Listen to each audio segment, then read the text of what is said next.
That September morning in 1851, what happened in a cotton field was witnessed by 47 slaves. Yet in the official records of Warren County, Mississippi, not a single testimony was ever recorded. Beneath the merciless sun, what they saw would be whispered about for generations in slave quarters, passed down in hushed warnings and coded spirituals, always ending the same way. With an albino field hand who simply vanished and a white man's blood soaking into Mississippi soil. The death is shown as accidental exsanguination in the plantation ledgers. But a different story is told entirely by the county coroner's notes, sealed for 73 years. The impossible timeline of events, the contradictions in the evidence, and the strange marks found carved into the cotton gin that morning have been tried to be explained away by local historians. But on the Rutledge plantation, something far darker than simple murder happened. Something that made 47 people agree to carry a secret to their graves without a single word spoken. Before we continue with the story of Caleb and the blood-soaked cotton fields of the Rutledge plantation, I want to ask you something. To bring you the darkest, most unsettling stories from America's hidden past is why this channel exists. The ones that were deliberately buried. The ones that challenge everything we think we know about history. If stories like this fascinate you, if you want to hear more about the secrets that were never meant to be told, hit that subscribe button right now. And I'm curious, where are you listening from? Drop your state or city in the comments below. Let's see how many of you are brave enough to admit you're listening to this alone at night.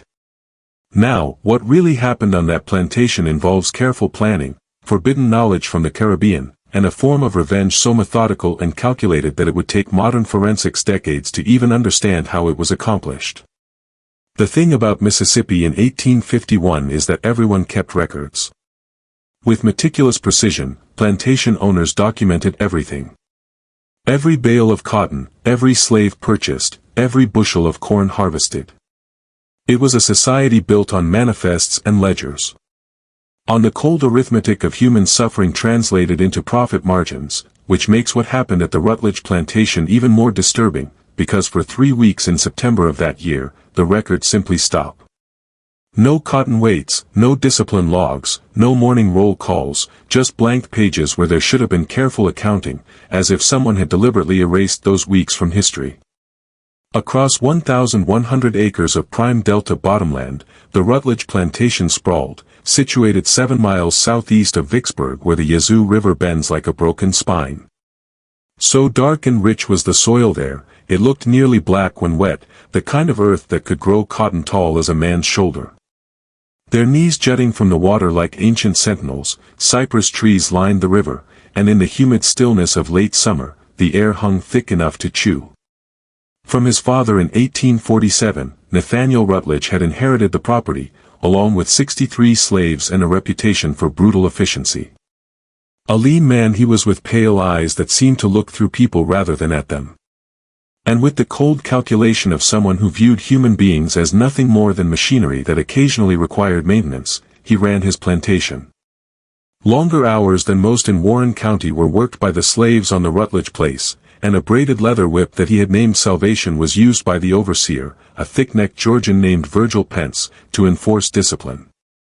On a slight rise overlooking the field stood the plantation house, a 2-story structure with white columns and a wraparound porch where in the evenings, Rutledge would sit, drinking bourbon and watching the sun set over the cotton that would make him wealthy. His wife had died in childbirth 3 years prior, and their son, a pale, sickly boy named Thomas, was being raised by a house slave named Patience, who had lost her own child the same week Rutledge's wife had passed. Among the 63 souls who labored in those fields, there was one who stood apart in a way that made even the other slaves uncomfortable. In the ledgers, his name was simply Caleb, acquired from a bankrupt planter in Natchez in the summer of 1848 for the unusually low price of $300. The reason for the discount was immediately apparent. An albino was Caleb, his skin as pale as any white man's, his hair the color of cotton lint, his eyes a startling pink that seemed to glow in certain lights. He was 24 years old, tall and powerfully built. But that white skin marked him as other, as wrong, as something that existed between worlds. Because of his appearance, and because he moved with an eerie silence, appearing and disappearing without sound, they called him Ghost in the slave quarters. Some said his mother had been cursed. Others claimed he was touched by spirits. But more practical and more terrifying was the truth, as several of the older slaves knew. Before she was captured and brought to Louisiana, Caleb's mother had been a healer in Haiti. Everything she knew about plants, about poisons, about the human body, and how it could be manipulated through careful application of knowledge that white doctors dismissed as superstition, she had taught her son. Rarely did Caleb himself speak. With methodical intensity, he worked the fields, never complaining, never slowing, his strange eyes fixed on some distant point that only he could see. Wide berth was given to him by the other slaves, not because they feared him exactly, but because they recognized something in him that made them deeply uncomfortable, a patience that seemed infinite, a stillness that suggested thoughts moving beneath the surface like currents in deep water. Particularly brutal had been the summer of 1851. Like a physical weight, the heat pressed down, and so thick was the humidity that clothes never fully dried. By August, 3 slaves had collapsed from heat exhaustion, and one, an older man named Marcus, had died face down in the cotton rows, his fingers still gripping the half-filled sack he had been dragging behind him. Before sunset, Rutledge had the body removed and docked each slave's rations by a quarter, claiming Marcus' death had cost him valuable working hours during peak harvest season. In this atmosphere of exhausted desperation, people began noticing changes in their environment, though at the time no one connected these changes to Caleb. Began to taste slightly bitter the well water, though not enough to refuse it in the oppressive heat. Suddenly died several of the plantation dogs, foaming at the mouth, and Pence had blamed it on rabies, though no other animals in the area showed signs of the disease. More numerous than usual seemed insects, particularly flies and mosquitoes, and rashes that the plantation doctor attributed to the heat and poor hygiene were developed by several slaves. In early August, Rutledge himself began complaining of headaches. More irritable than usual he became, quicker to anger, more violent in his punishments. Noticed patients, who brought his meals, that he was eating less, that his hands sometimes shook when he lifted his bourbon glass, that he would sit on the porch for hours staring at nothing. She mentioned this to old Isaiah, one of the field hands, who had been on the plantation longer than anyone else, and something that chilled her was said by Isaiah. "Master's being prepared. Someone's getting him ready." That summer, Caleb had been working the section of field closest to the house, close enough to observe Rutledge's routines, close enough to note when the master took his meals, when he drank his bourbon, when he visited the necessary house behind the main building. That Caleb had been collecting things was later reported by several slaves, certain plants from the woods, bark from specific trees, roots that he would dry in the sun and grind into powder. When asked what he was doing, he would simply say he was making medicine for his joints, which ached from the labor. But better knew Isaiah. From the islands his grandmother had been, and she had taught him to recognize the signs of someone practicing what she had called slow work. The careful, methodical application of natural substances that could alter a person's body chemistry over time, weakening them, making them susceptible to conditions that would appear natural to any doctor who examined them. His grandmother saying that the best poisons were the ones that killed so slowly the victim never suspected they were being poisoned, that left the body in a state that mimicked natural disease, was remembered by Isaiah. On the night of September 7th, a field hand named Samuel claimed he had followed Caleb into the woods beyond the cotton fields. From behind a sweet gum tree, he said he had watched as Caleb had knelt beside the creek and carefully washed his hands and forearms with a mixture that smelled sharp and medicinal. Then from his pocket, Caleb had taken a small cloth bundle and unwrapped it, revealing dried plant material that he sprinkled into the water while moving his lips in what looked like prayer, but might have been simple counting. When Caleb stood up, Samuel said, he had looked directly at the tree where Samuel was hiding, and even in the darkness, those pale eyes had found him immediately. Nothing had Caleb said, had simply stared for a long moment before turning and walking back toward the quarters.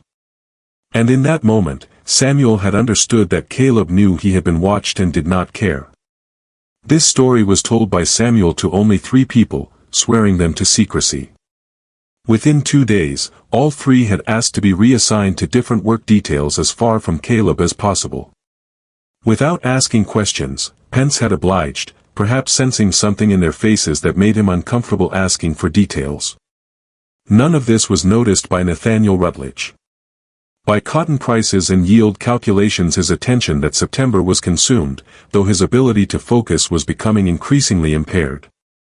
His headaches had intensified, and he had begun experiencing episodes of dizziness and nausea. The plantation doctor, an elderly man named Hiram Kendrick, had examined him twice and could find nothing obviously wrong, though he noted that Rutledge's pulse seemed weak and irregular. A grayish cast had been taken on by his skin, and his eyes appeared slightly jaundiced. Rest and a reduction in bourbon consumption were prescribed by Dr. Kendrick, advice that Rutledge ignored.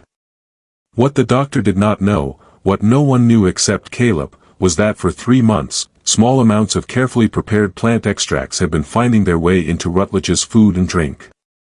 Not enough to cause immediate illness, but enough to gradually weaken his cardiovascular system, to make his blood vessels more fragile, to alter his blood chemistry in ways that would become catastrophic under the right conditions. From his mother, Caleb had learned that the human body could be manipulated like any other system, that with patience and knowledge, a person could be reduced to a state where a final trigger would cause complete systemic collapse. Not exotic or rare were the plants Caleb used. Pokeweed root, which grew abundantly in Mississippi and which in small doses could cause internal bleeding. White snake root, which affected blood coagulation. Foxglove leaves, which disrupted heart rhythm. Water hemlock root, which in minute quantities could damage blood vessels. Each substance was carefully measured, carefully timed, carefully administered through patients, who brought Rutledge's meals, and who had lost her own child to the master's cruelty, and who asked no questions when Caleb gave her tiny vials of clear liquid to add to the bourbon decanter. By early September, a biological time bomb was Rutledge's body. So compromised was his cardiovascular system that any significant stress could trigger catastrophic failure. All that was needed was the right moment. The right trigger.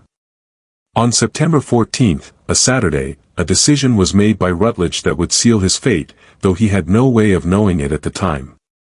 He had been drinking since early afternoon, the bourbon making him more irritable than usual, and when Pence brought him the week's cotton weights, he flew into a rage. Down by nearly 12% from the previous week were the numbers. Someone was slacking. Someone was stealing from him with their laziness. He demanded to know who was responsible for the shortfall. Pence, who had his own reasons for disliking Caleb, and who perhaps hoped that directing Rutledge's anger elsewhere would spare him from it, suggested that the albino had been working slower than usual. A lie it was. Caleb's output had actually increased, but Pence had seen an opportunity and taken it. This explanation was accepted immediately by Rutledge, perhaps because it confirmed prejudices he already held.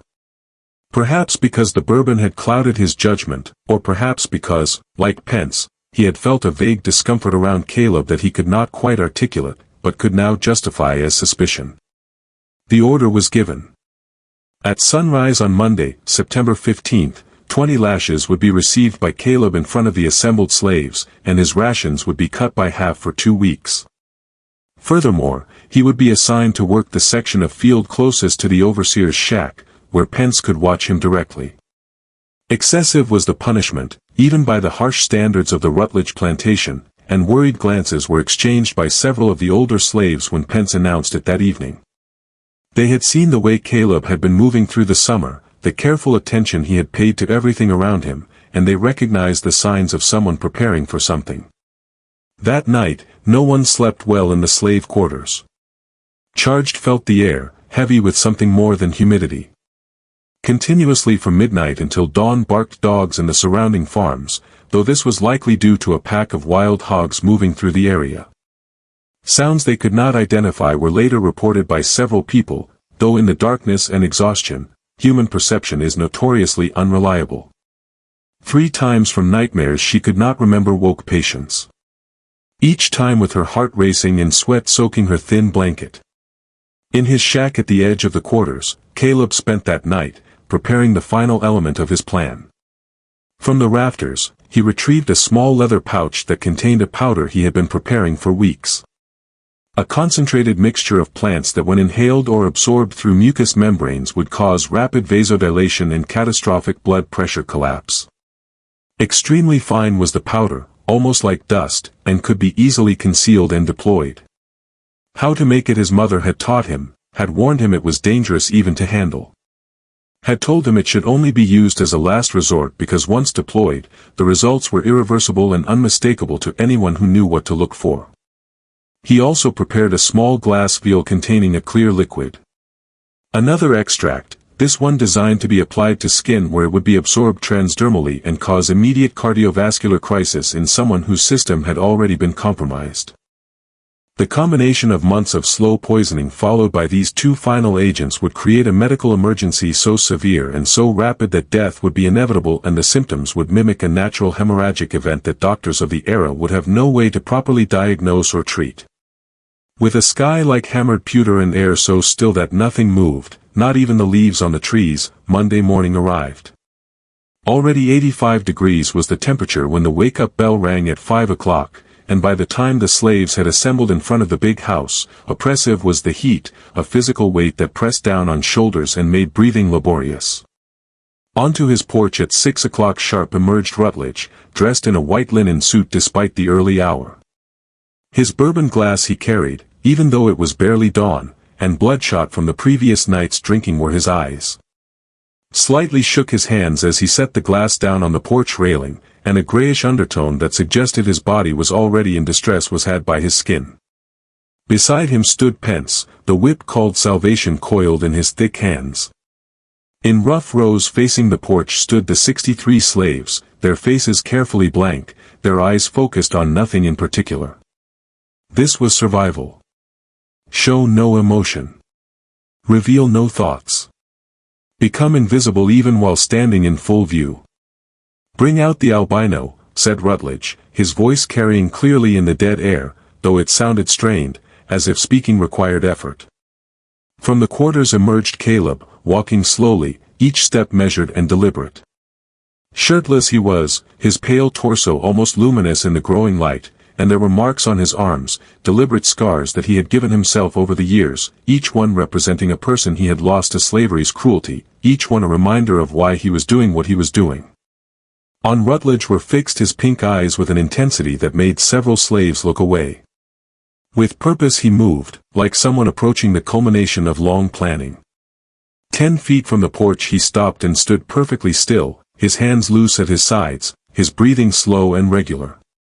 Concealed against his palm in his right hand was the small leather pouch containing the powder. In his left hand, hidden against his wrist, was the tiny glass vial. This moment he had practiced in his mind 1,000 times, had planned every movement, had calculated every risk. Toward him moved Pence with the whip, but something made the overseer pause. Later, he would tell the county sheriff that he had felt uneasy, that something about Caleb's stillness had been unnerving, though he could not articulate why, but Rutledge was watching, and pride pushed Pence forward. Strip him to the waist and tie him to the post, ordered Rutledge, though Caleb was already shirtless. 2 slaves, men who had known Caleb for 3 years, but had never felt comfortable around him, approached cautiously. They took his arms to lead him to the whipping post, a thick timber sunk deep into the earth specifically for this purpose. But as they grasped his arms, suddenly twisted Caleb, breaking their grip with surprising strength.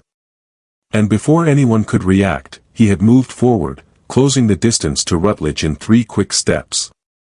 "You will not touch me," said Caleb, his voice low, but carrying clearly. "Not with that whip. Not ever again." Pale went Rutledge's face, then flushed red with rage. He descended the porch steps, moving toward Caleb with his fists clenched, his judgment impaired by bourbon and mounting fury. "You dare refuse me? You dare speak to me like that?" This was exactly what Caleb had been waiting for. Close enough to touch was Rutledge, his blood pressure already elevated by anger, his compromised cardiovascular system pushed to its limits by rage and alcohol. As Rutledge reached for him, 2 movements were made by Caleb so quick that most witnesses would later disagree on exactly what they had seen. First, he crushed the leather pouch in his right hand, releasing the fine powder directly into Rutledge's face. Reflexively inhaled the master, gasping in shock and anger, drawing the powder deep into his lungs where it would be rapidly absorbed into his bloodstream. Second, as Rutledge staggered back, coughing and sputtering, out shot Caleb's left hand and made contact with Rutledge's chest just above his heart. Less than a second lasted the touch, but it was long enough for the liquid from the broken vial, which Caleb had crushed against his own palm, to transfer to Rutledge's skin through his thin linen shirt. Not instantaneous was the effect, but rapid it was. Immediate severe vasodilation was caused by the powder inhaled into Rutledge's lungs, dropping his blood pressure catastrophically. To begin beating irregularly, too fast and then too slow, unable to maintain adequate circulation, was caused by the liquid absorbed through his chest to his already compromised heart, and his blood vessels, weakened by months of slow poisoning, began to rupture internally. Froze Rutledge. His hands went to his chest, clutching at the place where Caleb had touched him. With confusion, and the first edge of terror, widened his eyes, and then, with everyone watching, a red stain began to spread across the white linen of his shirt, directly where Caleb had touched him. But there was no external wound.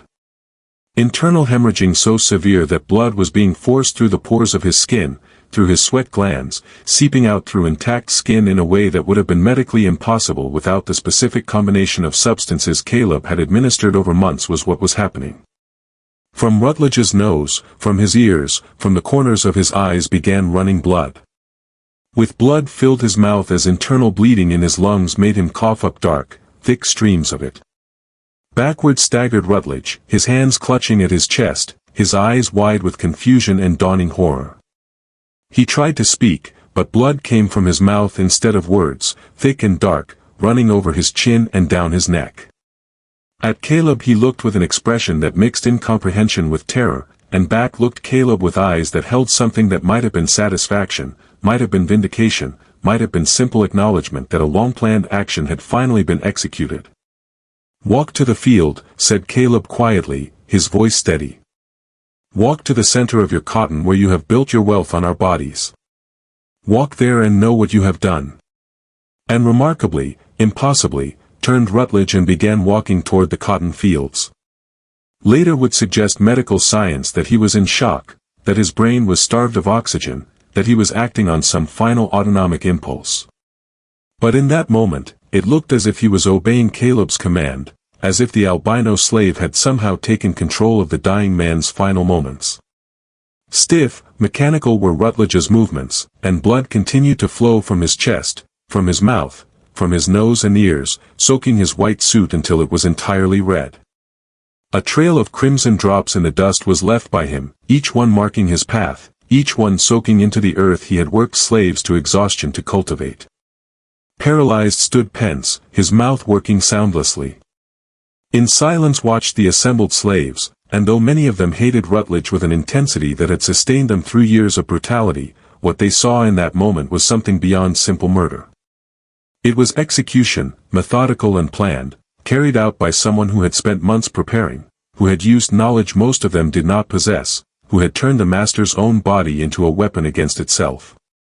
Reached the edge of the cotton field Rutledge and pushed between the rows, the tall plants swallowing him from view.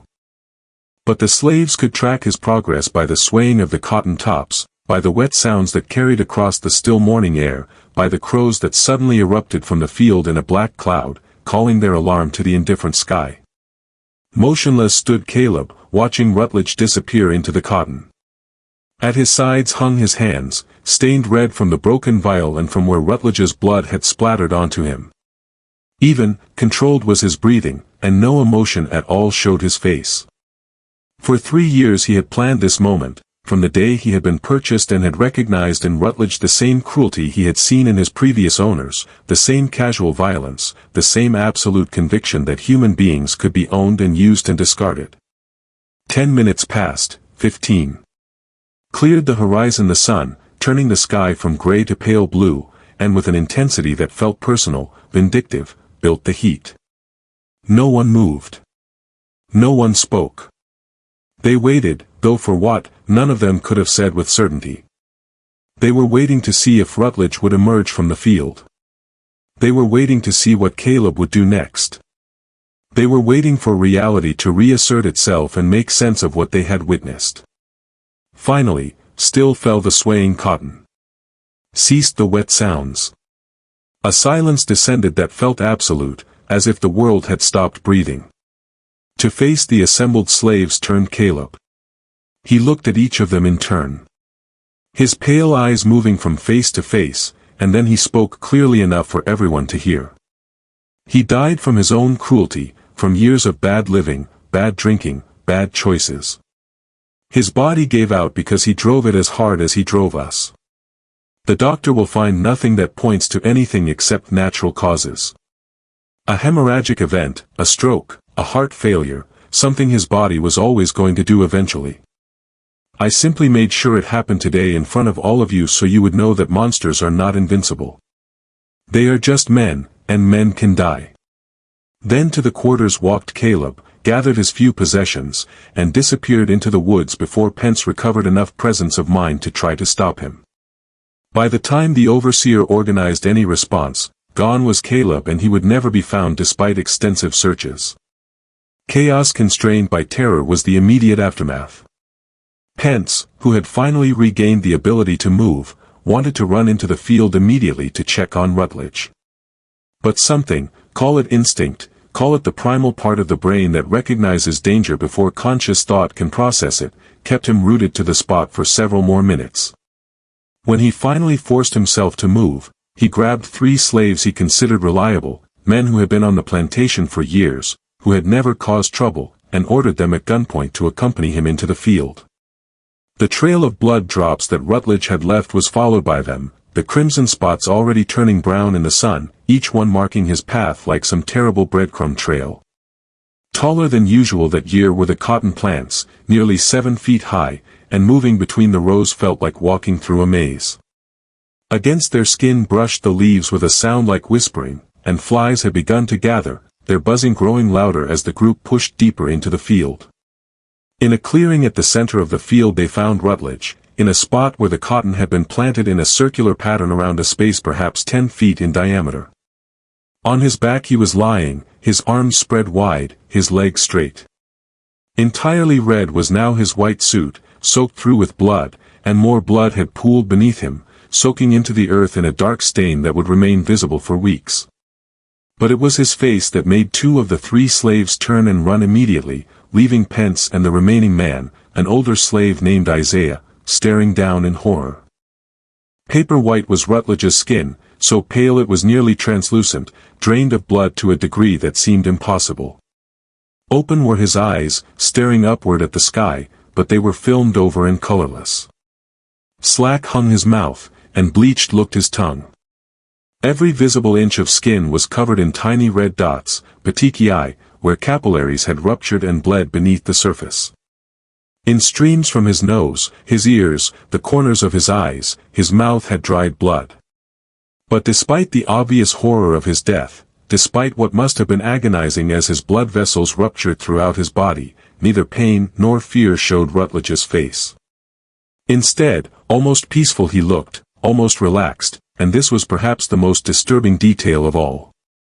The expression suggested that in his final moments, his brain starved of oxygen and flooded with endorphins, he had experienced something like relief, like release, as if death had been a mercy compared to whatever terror had gripped him in those final minutes of consciousness. Isaiah, who had seen more death in his 60 years than any man should, took one look at that expression and said a single word, poison. What he meant was asked by Pence, and shook his head. Isaiah. Not regular poison that kills you quick. Something slow. Something careful. This took planning. This took knowledge. That ghost knew what he was doing. He has been preparing Master Rutledge for this moment for months, and none of us saw it. Isaiah's suspicions would be confirmed by an examination by Dr. Hiram Kendrick later that afternoon, though the doctor would never speak of it publicly. Old enough and experienced enough was Kendrick to recognize the signs of systematic poisoning when he saw them. Enlarged was Rutledge's liver and showed signs of toxic damage. Inflamed were his kidneys. Evidence of chronic stress and damage to blood vessel walls was shown by his cardiovascular system. Not spontaneous was the massive hemorrhaging that had killed him. It was the final result of months of careful preparation, the culmination of a plan that had weakened every system in Rutledge's body until a final trigger could cause complete collapse. Traces of plant material in Rutledge's lungs were found by Dr. Kendrick, a fine powder that he could not identify, but which had clearly been inhaled shortly before death. On Rutledge's chest he found chemical burns where some caustic substance had been absorbed through the skin. Nearly 5 quarts of blood had been lost by Rutledge, he estimated, most of it internally, and that the hemorrhaging had occurred through thousands of ruptured capillaries throughout his entire body, a medical event so catastrophic that Kendrick had never seen anything like it in 40 years of practice. This was murder, wrote Kendrick in his preliminary notes, which he carefully sealed and hid. Sophisticated, calculated, and executed with knowledge that rivals or exceeds my own medical training. The perpetrator understood human physiology, understood pharmacology, understood exactly how to weaken a human body over time, and then deliver a final blow that would cause system-wide failure. This was not the work of an ignorant field hand. This was the work of someone with extensive training in the use of natural substances as weapons. But the implications of making such a statement publicly were also understood by Dr. Kendrick. To admit that a slave had possessed the knowledge and skill to commit such a sophisticated murder would be to admit that slaves were not the ignorant childlike beings that white society insisted they were. It would be to acknowledge that knowledge could be preserved and passed down even under the brutal conditions of slavery. That resistance could take forms far more sophisticated than simple rebellion or escape. And it would open questions about how many other deaths attributed to natural causes might actually have been carefully planned executions. So, a second report was written by Dr. Kendrick, the official one that would go into the public record. In this version, he attributed Rutledge's death to spontaneous hemorrhagic fever, possibly related to chronic alcohol consumption and a congenital weakness in the blood vessel walls. No mention of poisoning was made by him. No mention of the powder in the lungs or the chemical burns on the chest was made by him. A narrative that would allow society to avoid uncomfortable truths was created by him. At 4 that afternoon arrived the county sheriff, Silas Hardwick. A practical man he was with 30 years of experience in law enforcement, and with the systematic thoroughness that had made him respected throughout Warren County, he approached the scene. First he interviewed Pence, then several of the house slaves, carefully noting each statement. But contradictory and confusing were the stories he heard. Some slaves said Caleb had attacked Rutledge. Others said Rutledge had approached Caleb in anger. Some claimed Caleb had thrown something in Rutledge's face. Others said he had simply touched him. On exactly what had happened in those crucial seconds, no one could agree. When Sheriff Hardwick went to the slave quarters to examine Caleb's shack, empty of anything useful he found it. Caleb's few possessions, a blanket, a tin cup, a spare shirt, were still there, but there was no evidence of the preparations he must have made. No vials of powder or liquid, no dried plants or roots, no tools or implements.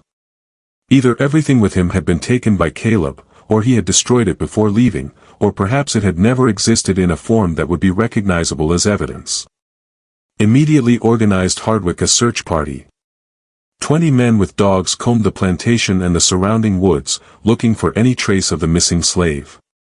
Easily enough picked up his scent the dogs and followed it to the edge of the Yazoo River at a muddy bank where a single set of footprints led into the water and disappeared. For miles in each direction searched the men both banks but found nothing. No footprints emerging. No signs of a body in the water. Nothing. Either he drowned, said Sheriff Hardwick, or he crossed the river and kept moving fast enough that the dogs lost his scent on the other side. For 3 days they dragged the river, more out of thoroughness than any real expectation of finding anything. A body they never found, which was not particularly surprising. Deep was the Yazoo River and had strong currents in places, and bodies caught in submerged debris might never surface, but privately believed several members of the search party that Caleb had not drowned, that he had crossed the river and was already miles away, moving north toward free territory with the same careful planning he had used to kill Rutledge. On September 20th was held the inquest into Nathaniel Rutledge's death, 5 days after his death. Packed with curious onlookers was the courthouse in Vicksburg, and 8 hours lasted the testimony. What he had seen was described by Pence, though his account was vague and contradictory on key details.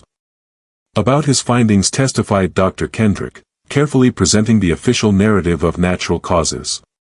Called to testify were several slaves, though under Mississippi law, their testimony was given less weight than that of white witnesses, and their accounts were largely dismissed as confused and unreliable. As death by spontaneous hemorrhagic event, natural causes, was recorded the verdict. For Caleb's capture, dead or alive, was posted a reward of $500, not for murder, but for being a fugitive slave who had fled his legal owner's property. To every county in Mississippi and to law enforcement in neighboring states sent Sheriff Hardwick descriptions. Accounts of the albino fugitive were published by newspapers and warned citizens to be on the lookout for a dangerous runaway. But the truth was known by the people who had been there, who had seen what actually happened. In whispers about what Caleb had done, about the patience and knowledge it must have taken, about the months of careful preparation, they spoke in the slave quarters. Some said secrets from Haiti had been taught to him by his mother, old knowledge about plants and poisons that white doctors did not understand. Others claimed he had learned from other slaves who had been healers in Africa before they were captured. A few insisted he had taught himself, had experimented and studied and learned through careful observation over years of slavery. Something that chilled them was told by patients, who had unwittingly helped Caleb by adding the substances to Rutledge's food and drink, to the others. 3 days before it happened, to me came Caleb with a small vial. He said it was medicine for Master's headaches, that it would help him rest. He told me exactly how much to put in the bourbon decanter, and he made me repeat the instructions 3 times. And then he looked at me and said, "In 3 days, you will be free of him. In 3 days, his cruelty ends. Do not question. Do not hesitate. Just do as I have asked." I thought he meant Master would sell us or die of natural causes. I did not understand what he was really planning until it was too late to stop it. And the terrible thing is I do not regret it. None of us do. Never fully recovered from that morning did young Thomas Rutledge. From an upstairs window the boy had watched everything, had seen his father die in a way that no child should witness, and deep psychological scars were left by the trauma. For nearly a year he stopped speaking, and when he finally began talking again, he would sometimes wake screaming from nightmares about the white ghost who made father bleed. Nothing physically wrong was found by doctors who examined him. But into some interior space where normal childhood could not reach him had retreated the boy. Another 43 years would he live, cared for by various relatives, never marrying, never working, spending his days staring out windows and sometimes pointing at nothing visible, muttering words that no one could quite make out. At auction 6 months later was sold the plantation. Among several buyers were distributed the slaves, deliberately separated to prevent them from discussing what they had witnessed. Difficult to work was found the property by the new owners. Within weeks quit several overseers, claiming the slaves were unsettled and unresponsive, though the real reason was likely that the story of what had happened had spread, and no white man wanted to be the next victim of similar treatment. Plowed under and replanted was the cotton field where Rutledge had died, but never again produced healthy plants did the soil in that central circle where his body had lain. For 3 consecutive growing seasons, withered and died cotton planted in that spot, the leaves turning yellow and falling off prematurely. The soil was examined by agricultural experts and found nothing obviously wrong, though privately some suggested that the massive amount of blood that had soaked into the earth might have altered its chemistry in ways that inhibited plant growth. By 1854, entirely had abandoned the property the new owner, and to wilderness returned the fields. There might have ended the story, fading into local legend, except for what emerged years later through the testimonies of people who had been there and who after emancipation felt free to speak more openly about what they had witnessed and understood. In 1874, 23 years after Rutledge's death, of pneumonia was dying Isaiah Carmichael, the same Isaiah who had gone into the field with Pence that terrible morning, in a freedmen's hospital in Memphis. As a carpenter he had spent the years after emancipation working, living quietly, raising a family. But on his deathbed, with his grown children gathered around him, suddenly he began speaking about September 15, 1851, providing details he had kept silent about for more than 2 decades. What Isaiah revealed was recorded by a hospital chaplain named Reverend Marcus Sullivan, who had made a practice of documenting the last testimonies of formerly enslaved people, believing their stories deserved to be preserved. Sullivan's notebooks, discovered in a church archive in 1947, contained 17 pages devoted to Isaiah's confession. According to Isaiah, with the confrontation between Caleb and Rutledge did not begin the events of that morning. They began 3 months earlier in June of 1851 when Caleb had asked Isaiah to help him with something. Reluctant had been Isaiah. Like everyone else, he had felt uncomfortable around the albino. But extra food from his own rations had been offered to him by Caleb, and hungry were Isaiah's children, so he had agreed. Into the woods at midnight on the night of the summer solstice had led him Caleb, though the significance of that particular night was likely more psychological than practical. That creating an atmosphere of ritual and secrecy would ensure Isaiah's silence was understood by Caleb. There, in a clearing beside the creek, had watched Isaiah as Caleb had shown him various plants growing wild in the Mississippi woods. Every plant by name he knew, said Isaiah on his deathbed, his voice barely above a whisper. Not the names white folks used, but old names, names from the islands and from Africa. He showed me poke and told me how the root could be dried and ground into powder that would cause bleeding inside the body if taken in small amounts over time. He showed me white snake root and explained how it poisoned the milk of cows that ate it and how that same poison could be extracted and used to thin a man's blood until it would not clot properly. He showed me foxglove and described how it could make a heartbeat irregular, could weaken it over months until it was ready to fail. He showed me water hemlock and demonstrated how to prepare the root so it would damage blood vessels without killing immediately. That Caleb had been collecting these plants since his arrival at the plantation 3 years earlier, learning the landscape, identifying the species he needed, waiting for the right opportunity, said Isaiah. Done this before he told me he had, said Isaiah.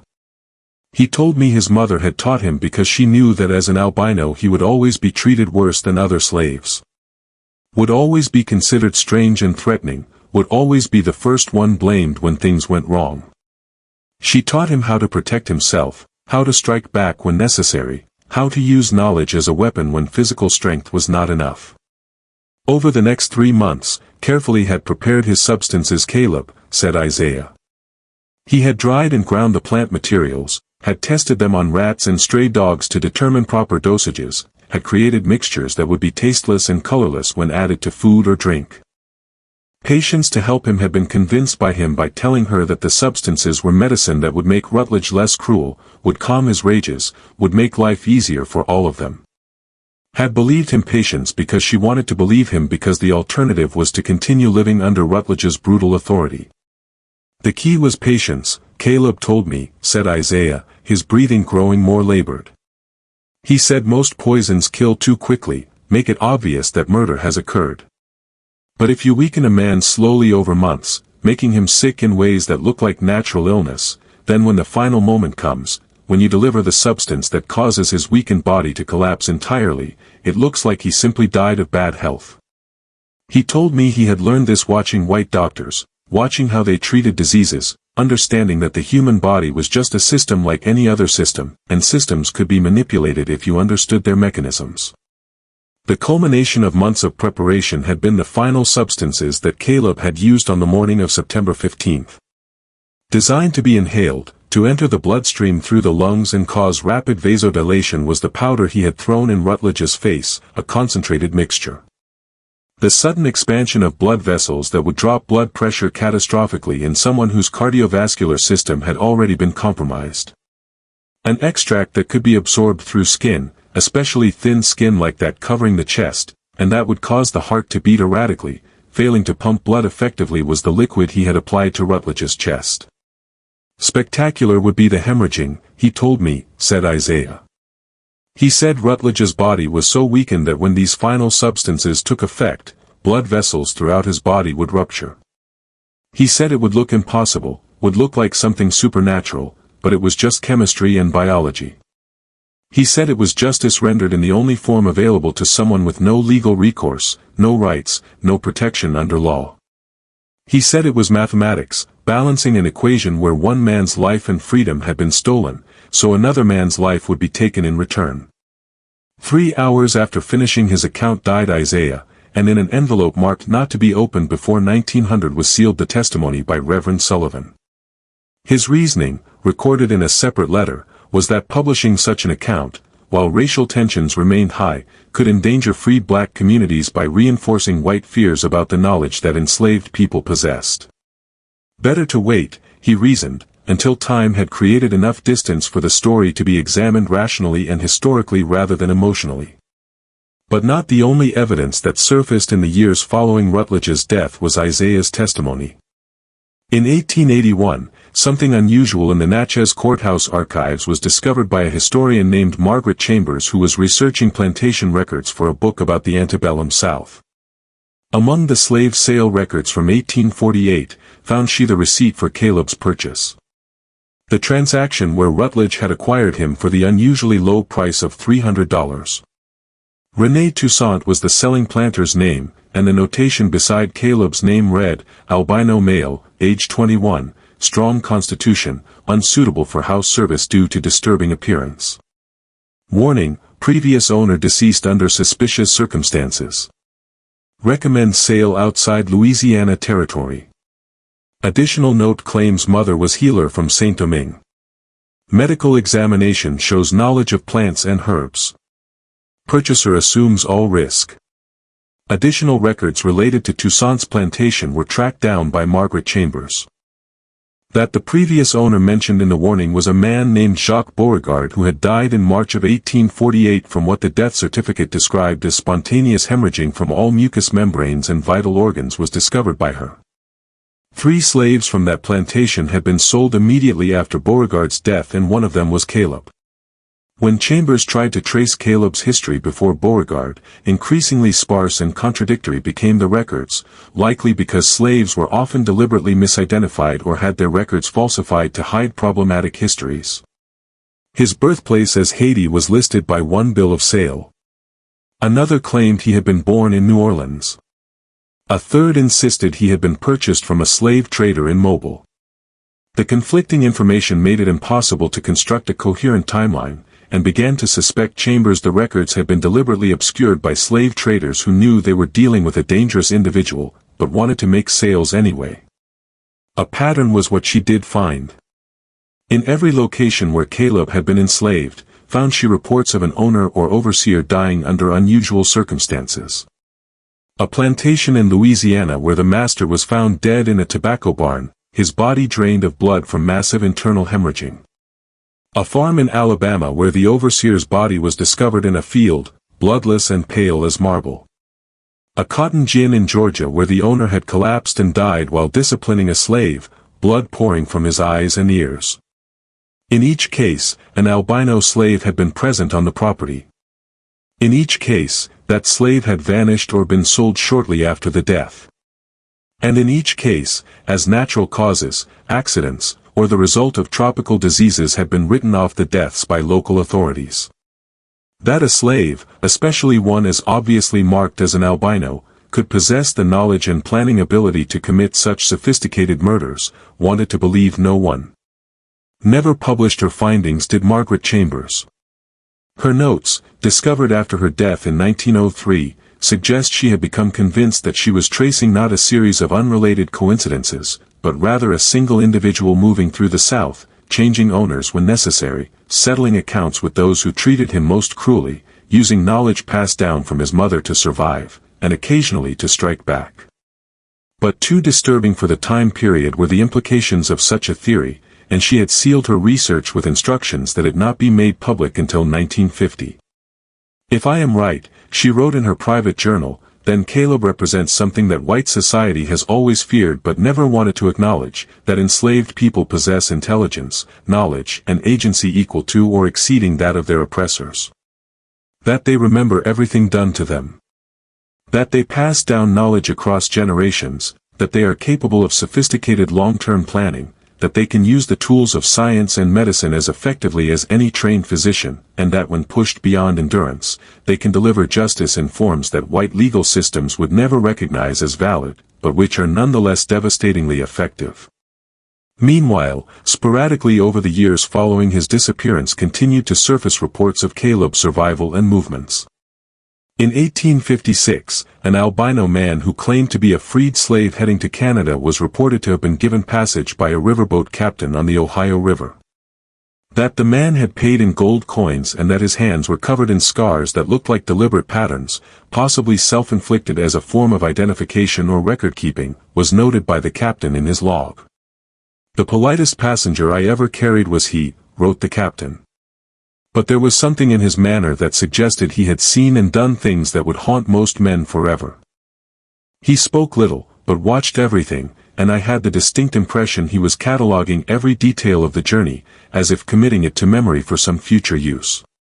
In 1863, during the Battle of Gettysburg, a soldier with unusual scarring who claimed to be an escaped slave fighting under an assumed name was reported to have been treated by a Union surgeon named Dr. Henry Walsh. Dr. Walsh noted that remarkably pale was the soldier's appearance, almost albino, and that medical knowledge that exceeded that of most field surgeons was possessed by him. "He assisted me with several amputations and demonstrated techniques for controlling hemorrhaging that I had never seen before," wrote Walsh. When I asked where he had learned such skills, he said his mother had been a healer and had taught him everything she knew. He said knowledge was the only thing that could not be taken from a slave, the only form of resistance that was impossible to suppress. That he was fighting in the war not out of patriotism, but out of a belief that the destruction of slavery required the destruction of the economic and social systems that supported it had been told to Walsh by the soldier. "Justice being delivered on a national scale is what he said the war was," wrote Walsh. "The accumulated debts of generations being settled in blood and fire," he said. He said he had spent years settling individual accounts, but this war would settle the larger account, the one that encompassed millions of stolen lives and generations of suffering. He said he would survive the war because he had survived worse, and that when it was over, he would continue his work in whatever form was necessary. After the battle, never again saw the soldier Dr. Walsh, but detailed notes about their conversations he kept. Notes that would be discovered in 1923 and would add to the growing body of evidence that someone matching Caleb's description had survived his escape from Mississippi and had continued moving through American history, adapting to changing circumstances but maintaining the same core purpose. In 1879, an unusual visitor who came to observe her classes was reported by a missionary teacher in a freedmen's school in South Carolina. In a letter to her sponsors, she described him as a remarkably pale Negro man with white hair and pink eyes who claimed to have been born in slavery, but who possessed education that rivaled or exceeded my own.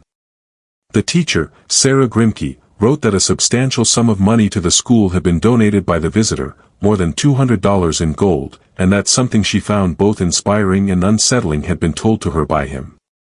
He said, "Education was the key to ensuring that the crimes of slavery would never be forgotten or repeated," wrote Grimke. He said that every child who learned to read and write was a witness who could testify to history, who could preserve memory across generations, who could ensure that truth would eventually prevail over the lies that had sustained slavery. But he also said something darker. He said that some debts could never be fully repaid, that some crimes were so great that justice could only be approximated, never achieved. He said he had spent his life trying to balance accounts that were fundamentally unbalanceable, and that the frustration of that impossible task was its own form of torture. I asked him why he continued if he believed the task was impossible. And he looked at me with eyes that seemed far older than his apparent age and said, "Because someone must, because memory must be honored, because the dead deserve to have their suffering acknowledged, even if it cannot be undone." As different people with similar appearances and similar backgrounds could be explained, these scattered reports collected by various researchers over the decades, never amounting to definitive proof that a single individual had survived from 1848 through 1879 and beyond. But taken together, they suggested something else. That indeed had escaped successfully Caleb, had made his way north, had survived the Civil War, and had continued living with the knowledge of what he had done and what had been done to him. In 1911 emerged the most disturbing evidence, 60 years after Rutledge's death, when catastrophically flooded the Yazoo River, submerging large portions of Warren County beneath 15 feet of muddy water. When 3 weeks later receded, the waters, fundamentally altered had been the landscape. Its banks had been jumped by the river and carved a new channel, exposing sections of bottomland that had been underwater or buried in silt for decades. Among the debris and mud left behind, a discovery that would restart the investigation into events from 60 years earlier was made by workers cleaning up near the site of the old Rutledge plantation. Buried in a mud bank, wrapped in oilcloth, and sealed in a metal box that had protected them from water damage, found they the personal journals of Nathaniel Rutledge, covering the period from January 1851 to September 14, 1851, the day before his death. To the County Historical Society were turned over the journals, where they sat for 3 years before anyone read them carefully. When they were finally examined by a local historian named Thomas Everett in 1914, details that fundamentally changed the understanding of what had happened in September 1851 were revealed by them. According to his journal entries, aware that something was wrong with his health had been Rutledge. Starting in late June 1851, he described experiencing persistent headaches, episodes of dizziness, and unusual fatigue. Multiple times had he consulted Dr. Kendrick, but nothing obviously wrong had been found by the doctor, and had attributed the symptoms to stress and excessive drinking. Initially had Rutledge accepted this diagnosis, but as the weeks progressed and his symptoms intensified, something else was happening, had he begun to suspect. "I am beginning to fear that I have been poisoned," wrote Rutledge on August 15. "My symptoms do not match any natural illness I have experienced or read about. The headaches come and go without pattern. My vision blurs unexpectedly. I feel weakness in my limbs that has no obvious cause, and most disturbing, I have noticed small spots of blood appearing on my pillow in the mornings, as if I am bleeding from my nose or mouth during sleep, though I never feel it happening. Dr. Kendrick dismisses my concerns and suggests I'm imagining things, but I know my own body, and something is systematically wrong with it." Into certainty showed the journal entries from late August and early September, Rutledge's suspicions crystallizing. Everything he ate and drank began noting he, trying to identify a pattern. Various slaves of tampering with his food began suspecting he, but to one individual kept returning his focus, though he seemed reluctant to name him directly in the journals. "The albino watches me," wrote Rutledge on September 3, "I see him in the fields, and his eyes follow me as I ride past. There is something in that gaze that unsettles me profoundly. Not hatred, which I could understand and respond to with punishment.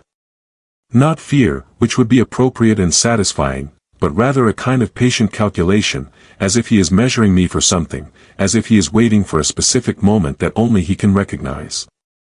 I have considered selling him, but the financial loss would be significant, and I would have to explain why I am selling a strong worker in the middle of harvest season. What would I say? That I fear him? That his stare makes me uncomfortable? I would be mocked." Rapidly deteriorating showed the entries from September 10 through September 14 Rutledge's physical and mental state. Bitterness in his bourbon that had not been there before described he tasting.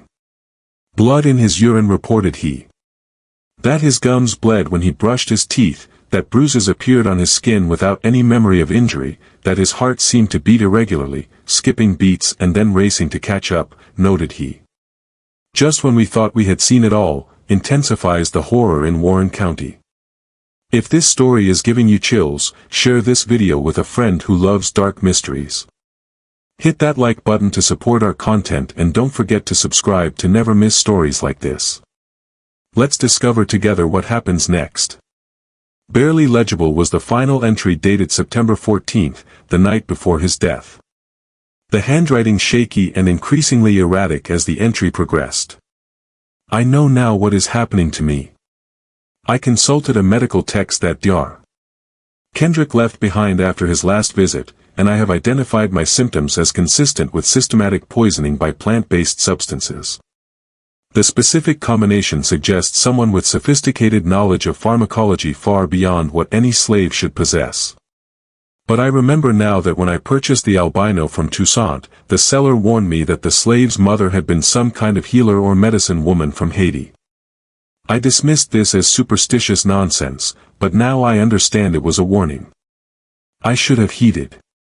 The albino has been poisoning me for months, carefully and methodically, weakening my body in preparation for some final action. I can see it clearly now, though the realization comes too late to save me. He has been using patience to deliver the substances in my food and drink. The innocent girl not understanding that she is an instrument of murder. He has been patient in ways I cannot fathom, waiting months to achieve his goal, displaying a capacity for long-term planning that contradicts everything I have been taught about the mental capabilities of his race. I could report my suspicions to Sheriff Hardwick, but what proof do I have? A feeling of being watched. Vague suspicions about an albino slave. The sheriff would think me paranoid or drunk. I could free all my slaves and flee. Could abandon this plantation and start over somewhere else. But my pride will not allow it. I have built this place with my own hands, have created wealth from nothing, and I will not be driven from it by a slave, no matter how clever or dangerous. Tomorrow I will confront him publicly. I will have him whipped in front of all the others, will reassert my authority, will show that I am not afraid. Perhaps this will force his hand prematurely before whatever final action he has planned is ready. Or perhaps I am already doomed and tomorrow will simply be the day my weakened body finally fails. If so, I pray that my death serves as a warning to others. Never underestimate the enslaved. They remember everything. They learn everything. And given the right knowledge and enough patience, they can destroy you as surely as any army, as thoroughly as any disease. Deeply troubled by what they revealed was Thomas Everett, who discovered these journal entries.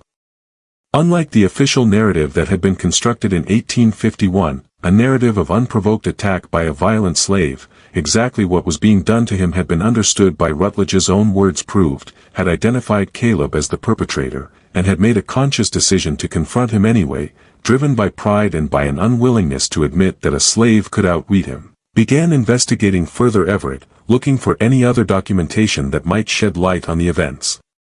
He found the sealed coroner's notes from 1851, which Dr. Kendrick had hidden away. Reading them alongside Rutledge's journal created a complete picture of what had happened. Months of careful poisoning using plant extracts, culminating in a final application of substances that triggered catastrophic hemorrhaging in a body that had been systematically weakened and prepared for exactly that outcome. What emerges from these documents, wrote Everett in his analysis, is not a story of supernatural revenge or divine justice, but rather a case study in sophisticated murder carried out by someone with extensive knowledge of human physiology and pharmacology. Caleb was not a monster or a ghost or a supernatural being. He was simply a highly intelligent man who had been taught valuable knowledge by his mother and who used that knowledge to survive in a system designed to destroy him. When that system threatened to destroy him through excessive punishment, he defended himself in the only way available to him by eliminating the threat. In 1915, in a limited edition monograph titled The Albino's Revenge, a study in antebellum murder, published Everett his findings. Poorly sold the book and was largely dismissed by mainstream historians as sensationalistic, though the accuracy of Everett's analysis of the poisoning methodology was recognized by medical professionals who read it. The attention of several researchers interested in the ways enslaved people had resisted their bondage was caught by the book, and it contributed to a growing understanding that resistance took many forms, not all of them dramatic or immediately visible. One of these researchers, an anthropologist named Dr. Sarah Osgood, traveled to Haiti in 1922 to investigate the traditions of healing and plant medicine that might have been passed down to people like Caleb's mother. There she interviewed several traditional healers who confirmed that such knowledge had indeed existed and had been carefully preserved even after the Middle Passage.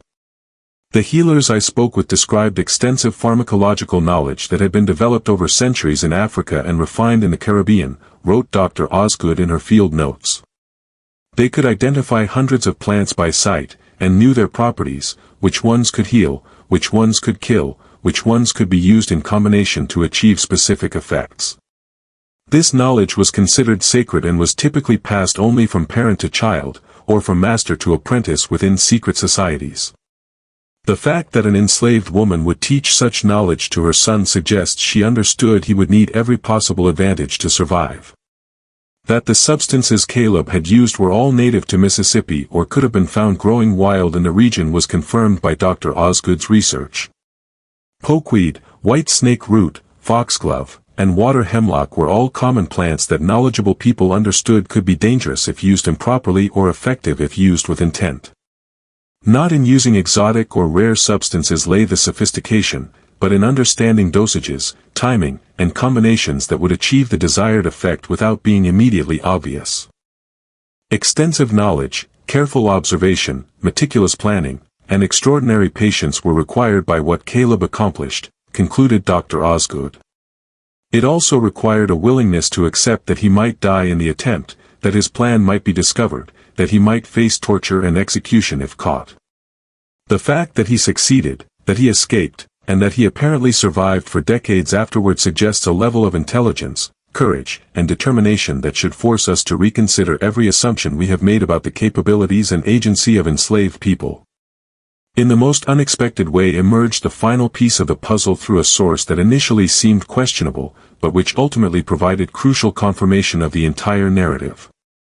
In 1947, 96 years after Rutledge's death, at the Warren County Historical Society arrived a package, postmarked from Toronto, Canada. It had been mailed anonymously and contained a handwritten letter along with a small leather-bound journal. Brief was the letter and written in careful, educated handwriting. I am sending you the personal journal of a man who called himself Caleb, though that was not his birth name. I found this journal among my grandfather's possessions after his death last year. My grandfather was a conductor on the Underground Railroad and helped many escaped slaves reach Canada in the years before and during the Civil War. Caleb was one of those he helped, and they remained friends until my grandfather's death in 1893. Caleb gave him this journal shortly before Caleb's own death in 1895, asking that it be preserved and eventually made public once enough time had passed that the truth could be told without endangering anyone. I believe enough time has now passed. The people described in these pages are long dead. The system they represented has been destroyed, but the story deserves to be known, both as a testament to one man's resistance and as a warning about what human beings become capable of when pushed to extremes. Remarkable was the journal itself. Written in a neat, precise hand, it covered Caleb's life from approximately 1845 through 1893. Though not a daily diary it was, but rather a series of reflective entries written at various points over nearly 50 years, the entries were not dated precisely, but were marked by location and by significant events. Caleb's childhood in Haiti, where his mother, a woman of mixed African and European ancestry who had been born free, but was later enslaved during political upheavals, had taught him everything she knew about healing and about plants were described in the earliest entries.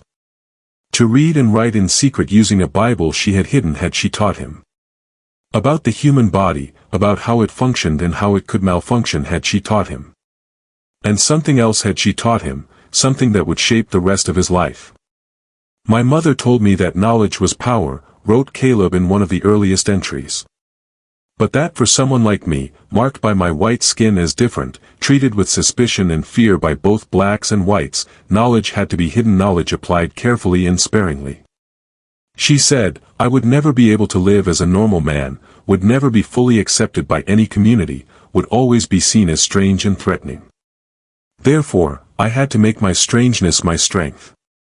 I had to become someone who understood more than others, who could see patterns they could not see, who could plan further ahead than they could imagine.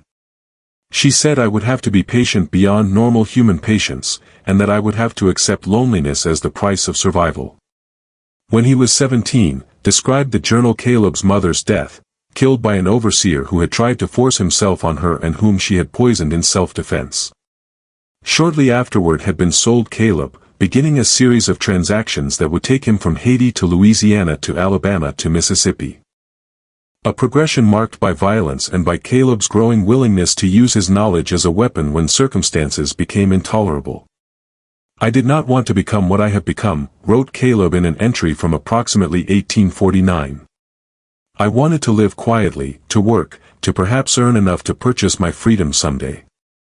But I learned that quietness is interpreted as weakness. That submission invites escalating cruelty. That the only thing that makes a master hesitate is fear. Not obvious fear that would invite immediate retaliation. But subtle fear, the uneasy sense that something is not quite right, that pushing too far might have consequences that cannot be predicted or controlled. I learned to cultivate that subtle fear. I learned to be present without being visible, to watch without being seen, to make small changes that accumulated over time into significant effects. And I learned that when necessary, when a master became too dangerous to be merely feared, he could be eliminated in ways that looked natural and inevitable. In detail described the journal Rutledge's death, confirming everything that Isaiah and the other witnesses had suspected and that Rutledge's own journal had suggested. Indeed had spent months poisoning his master using plant extracts carefully administered through patients whom he had manipulated with promises that the substances would make Rutledge less cruel. Had Caleb. To the smallest detail had been planned the final confrontation, timed to occur when Rutledge's body was weakened enough that the final substances would cause immediate and catastrophic failure. I knew Rutledge would eventually decide to punish me, wrote Caleb. His type always does. They cannot tolerate the presence of someone they cannot understand or fully control. I made sure his suspicions focused on me at the right time. When my preparations were complete, when his body was ready to collapse, I wanted him to come to me to initiate the confrontation so that what followed would appear to be self-defense or at least provoked by his own actions. And I wanted witnesses so that what I had done would be remembered, so that other enslaved people would know that resistance was possible, even for those who lacked physical strength or opportunities for escape. From Mississippi described the journal Caleb's escape, traveling at night, moving through swamps and forests, eventually making contact with Underground Railroad conductors who helped him reach free territory. In late 1851 had he arrived in Canada and had spent the next several years working odd jobs, learning more, reading everything he could find about medicine and chemistry and biology, transforming himself from someone who used folk knowledge instinctively into someone who understood the scientific principles behind that knowledge. I educated myself, wrote Caleb, not out of love of learning for its own sake, but out of a need to understand what I had done and what I was capable of doing. I needed to know whether I had killed Rutledge through some supernatural power, as some of the other slaves seemed to believe, or through simple application of natural substances that any trained person could use. The answer, I discovered, was the latter. There was nothing supernatural about what I had done. It was chemistry and biology and careful timing. But that knowledge did not comfort me. If anything, it made what I had done more disturbing because it meant I had become what I had always feared becoming. Someone for whom killing was not a desperate last resort, but rather a technical problem to be solved through planning and knowledge. Caleb's service in the Civil War, fighting under an assumed name, using his medical knowledge to save lives on the battlefield, all while struggling with the contradiction of using skills he had developed to kill his oppressor to now save the lives of soldiers fighting to end oppression were described in the journal entries from the 1860s. Twice had he been wounded, both times recovering faster than doctors expected, and he had mustered out in 1865 with an honorable discharge and a small pension. A life of quiet anonymity in Canada, working as an herbalist and occasionally as an informal medical consultant, never advertising his services, but developing a reputation among certain communities as someone who understood illness and healing in ways that conventional doctors did not were described in the later entries from the 1870s through the early 1890s. Never had he married, had formed few close friendships, and much of his time alone, reading, thinking, and trying to come to terms with what he had done and what it had cost him had he spent. I survived, wrote Caleb in one of the final entries, dated approximately 1893, when he would have been in his 60s. I lived longer than most enslaved people, longer than most free people, certainly longer than Rutledge or any of the other masters I killed, but I cannot say I truly lived in any meaningful sense. I became a ghost long before I was called that name. I hollowed myself out to survive, removed everything soft and vulnerable, transformed myself into an instrument of resistance and revenge. And when the need for that instrument passed, when slavery ended and the system that created me was destroyed, I found I did not know how to be human again. I had forgotten how to feel joy, how to trust, how to hope for anything except survival. The price of my resistance was my humanity, and I do not know if that was a fair trade or simply the only trade available to me. Both chilling and profoundly sad was a reflection that ended the journal. I am dying now. Slowly but inevitably, my body finally failing after years of abuse and stress. I have no regrets about what I did, but I have no satisfaction either. I killed several men who deserved to die, but their death did not end slavery or heal the damage it caused. I survived when millions did not. But my survival came at a cost that I'm only now beginning to fully understand. If there is a lesson in my story, it is this. Oppression creates monsters on both sides. Rutledge was a monster made by a system that told him he had the right to own human beings. I became a monster made by that same system, shaped by necessity into something that could strike back, but that lost its humanity in the process. The true tragedy is not that either of us died, but that the system that created us both continued for so long, creating so many monsters, destroying so many lives. I pray that future generations will learn from this history, will understand that systems of oppression corrupt everyone they touch, and will choose to build something better. Initially debated the historical society whether to make Caleb's journal public. Disturbing was the evidence it contained and challenged comfortable narratives about slavery and resistance, but ultimately they decided that the truth, however uncomfortable, deserved to be preserved and shared. With extensive annotations and historical context provided by a team of historians was published the journal in 1950. Considerable controversy it caused, with some scholars praising it as an invaluable primary source that provided unique insight into enslaved people's strategies of resistance, while others questioned its authenticity or argued that it presented an overly sympathetic portrait of a murderer. But that the journal had indeed been written over a period of decades in the mid to late 19th century was confirmed by forensic analysis of the paper and ink. Matched handwriting analysis samples from other documents that could be reliably attributed to the same individual. And most convincingly, details about the Rutledge plantation, about Vicksburg in the 1850s, and about specific events that could only have been known by someone who was actually present were contained in the journal. Particularly impressed by the level of pharmacological knowledge it demonstrated were medical historians who examined the journal. Dr. Elizabeth Hartwell, writing in the Journal of Medical History in 1952, noted that the methodologies described in Caleb's journal align perfectly with what we now understand about the toxic properties of the plants he mentioned. His descriptions of dosages, timing, and combinations show sophisticated understanding of pharmacokinetics. How substances are absorbed, distributed, metabolized, and excreted by the human body. This was not folk medicine or superstition. This was applied science carried out by someone with limited formal education, but exceptional observational skills and analytical intelligence. The publication of the journal also prompted several descendants of enslaved people to come forward with family stories that had been passed down through generations.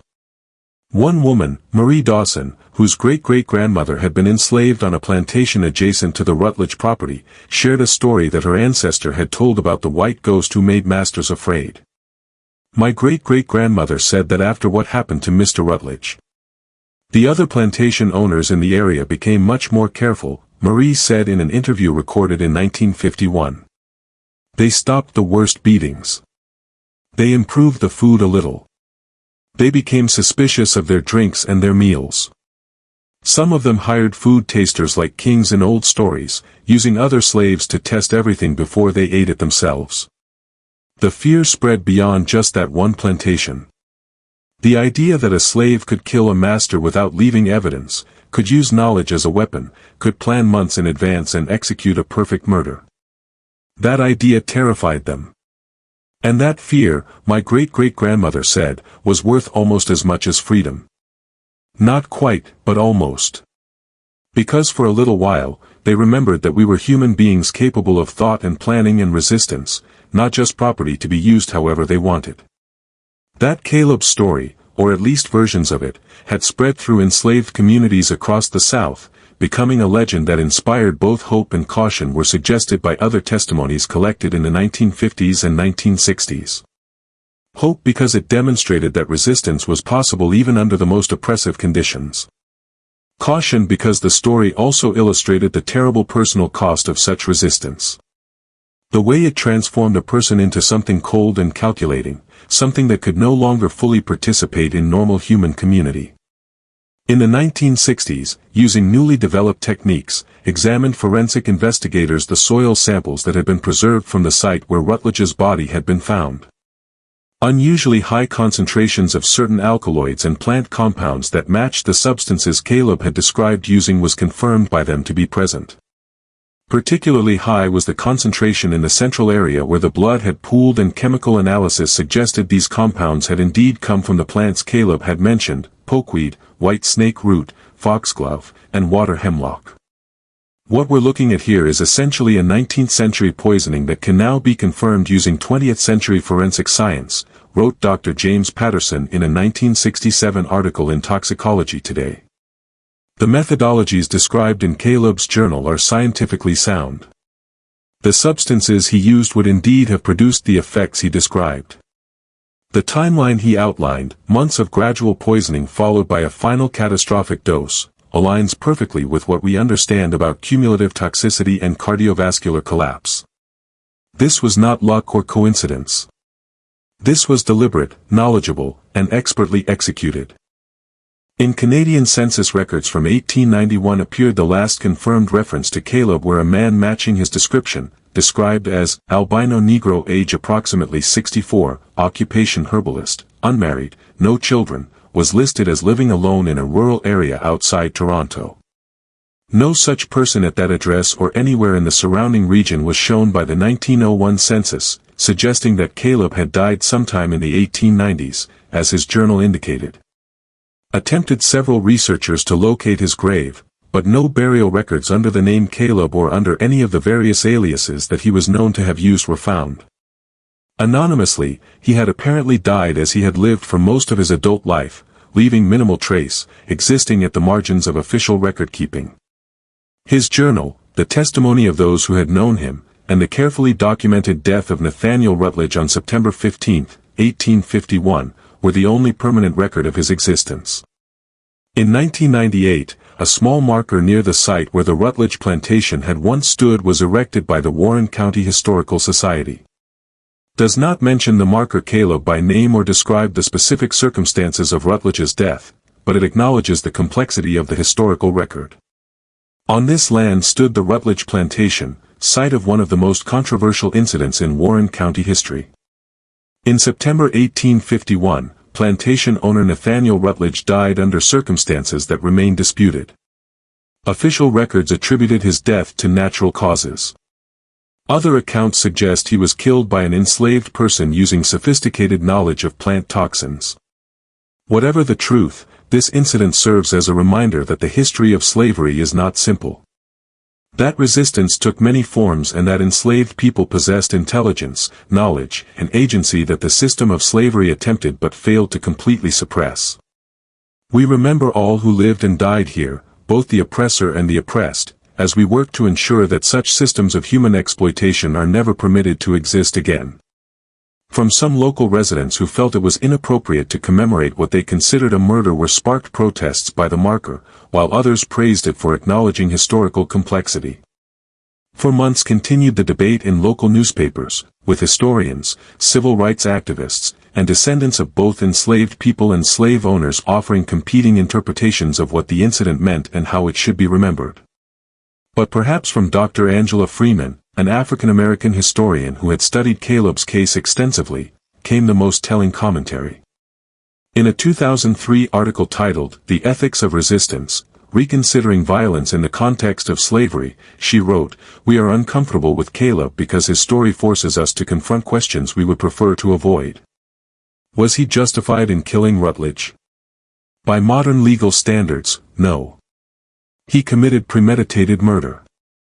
But can modern legal standards be applied to a system where enslaved people had no legal recourse, no protection, no recognition as human beings with rights, where violence against them was not only legal but socially acceptable, where they faced brutality, family separation, and death as routine aspects of their existence? Caleb chose violence, but he chose it carefully, methodically, and after exhausting all other options. He did not kill randomly or out of passion. He targeted specific individuals who had treated him with exceptional cruelty and who represented the most brutal aspects of the slave system. He used knowledge rather than physical force, planning rather than rage. And he paid a terrible price for his resistance, losing his humanity even as he preserved his physical life. The real question is not whether we approve of what Caleb did, but rather what his story reveals about the nature of oppression and resistance. Systems of oppression create situations where violence becomes one of the few available forms of agency for the oppressed. They transform human beings into weapons against their oppressors, and they create moral complexities that cannot be resolved by simple condemnation or simple approval. Caleb was neither hero nor villain. He was a human being pushed beyond normal human limits who responded with intelligence, courage, and ruthlessness in equal measure. His story should disturb us. It should make us uncomfortable, and it should make us determined to build societies where such desperate measures are never necessary. Where all people have access to legal justice, where knowledge is used for healing rather than for killing. And where no human being is ever pushed so far beyond endurance that they must hollow themselves out to survive. That the deepest horrors of history are not supernatural but human systems that dehumanize, that push people to extremes, that force them to choose between submission and transformation into something they never wanted to become, shows us this mystery.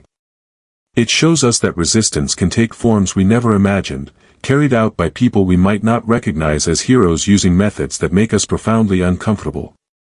And it shows us that the legacies of such systems echo forward through generations, creating moral complexities that cannot be easily resolved or forgotten. What do you think of this story? Do you believe Caleb was justified in what he did? Or do you think his actions crossed a moral line that should never be crossed regardless of circumstances? Was he a freedom fighter using the only weapons available to him? Or a murderer who allowed himself to become as monstrous as his oppressor? Do such impossible moral situations still exist in our world today, where people face choices between submission to cruelty and resistance through violence? Leave your comment below. If you enjoyed this tale and want more horror stories like this, subscribe, hit the notification bell, and share with someone who loves mysteries. See you in the next video. Long since returned to wilderness have the cotton fields where Nathaniel Rutledge died, reclaimed by the same nature that provided Caleb with the tools of his resistance. Past the site still flows the Yazoo River, carrying water that has witnessed more history than any living person can remember. And somewhere in the soil of that place, molecules that were once part of Nathaniel Rutledge's blood have been absorbed into plants, into trees, into the continuing cycle of life and death and transformation. All long dead are the people who witnessed that September morning in 1851, but their descendants still live in Mississippi and across the country, carrying forward stories that were whispered in slave quarters and passed down through generations. And in those stories, remains Caleb not as a ghost or a supernatural being, but as something perhaps more unsettling, a real person who possessed real knowledge, who made real choices, and who demonstrated that even in the most oppressive circumstances, human beings retain the capacity for agency, for planning, for resistance, and for actions that permanently alter the course of individual lives and collective history. That the people we have been taught to see as helpless victims were often anything but helpless, reminds us his story. They were thinking, planning, resisting in ways both obvious and subtle, using whatever tools and knowledge they possessed to survive and occasionally to strike back. They were, in other words, fully human, capable of extraordinary courage, extraordinary intelligence, extraordinary patience, and yes, when pushed far enough, extraordinary violence. And that perhaps is the most disturbing lesson of all. That the system of slavery did not just victimize those it enslaved, but transformed some of them into people capable of calculated, methodical killing. That oppression creates its own resistance.